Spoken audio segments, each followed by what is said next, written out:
Alien trainer grabbed Deathworld girl arm, she snapped his elbow instantly. The Galactic Academy's training facility hummed with the usual cacophony of 100 different species learning to coexist. In the center of the combat simulation room, Instructor Veldar circled his newest student with the confidence of someone who had trained thousands of cadets across dozens of worlds. Maya Torres stood in the middle of the mat, her posture relaxed but alert.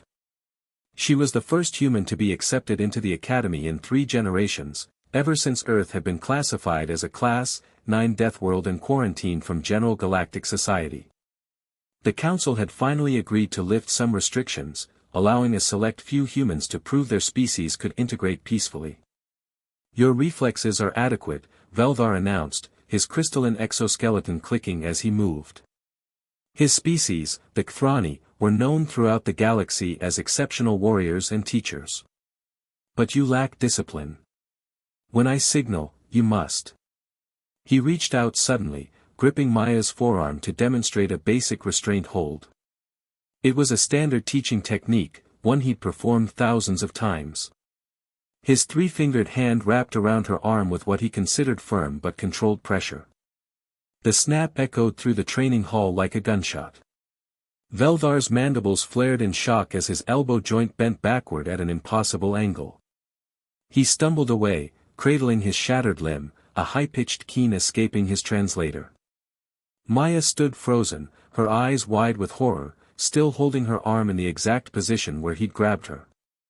I wasn't, she stammered, taking a step toward him before stopping herself. I just pulled away.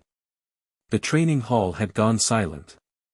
Every alien student stood motionless, staring at the human girl who had just broken their instructor's arm with what appeared to be a casual defensive motion. Medical personnel rushed in within seconds, their scanners already analyzing Veldar's injury.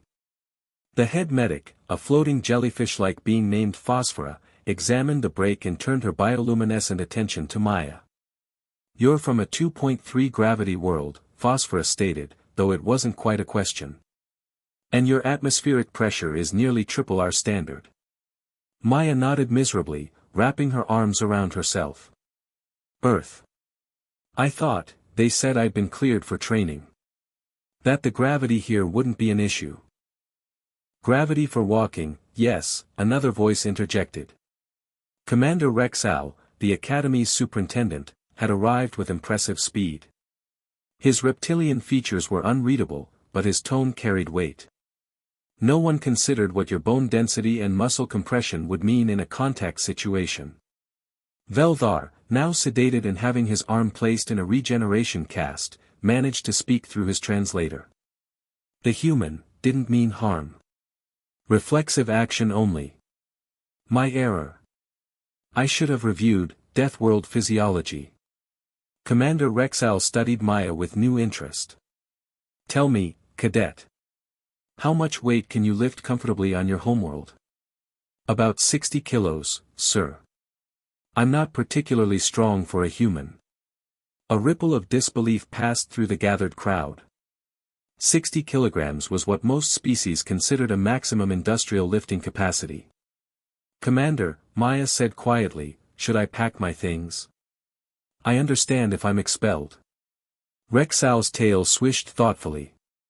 Expelled? Cadet Torres, you've just demonstrated exactly why humanity was kept from general contact for so long. You're not expelled, you're being reassigned. Sir. The Academy has a specialized division, he explained. Heavy world specialists. Beings from high gravity, high pressure, or otherwise extreme environments. They require different training protocols, different safety measures, and different instructors. Ones who understand that what seems like a gentle pull to you could tear another being's limb from its socket. Maya looked at Veldar, who managed a clicking sound that his translator rendered as rueful laughter. The cadet will be formidable, he said, once she learns to measure her strength. This Kthrani has trained warriors for 40 cycles. First time one broke me during introduction. Commander Rexal placed a careful claw on Maya's shoulder, carefully, she noted. Welcome to the Academy, Cadet Torres. Your real training begins tomorrow. And I promise, the instructors in Heavy World Division are much harder to break. As medical personnel escorted Velvar away, Maya couldn't help but smile slightly. She'd come to the stars to prove humans could be gentle, civilized, and controlled. Instead, she'd proven exactly why Earth was called a death world. But perhaps, she thought, that wasn't entirely a bad thing.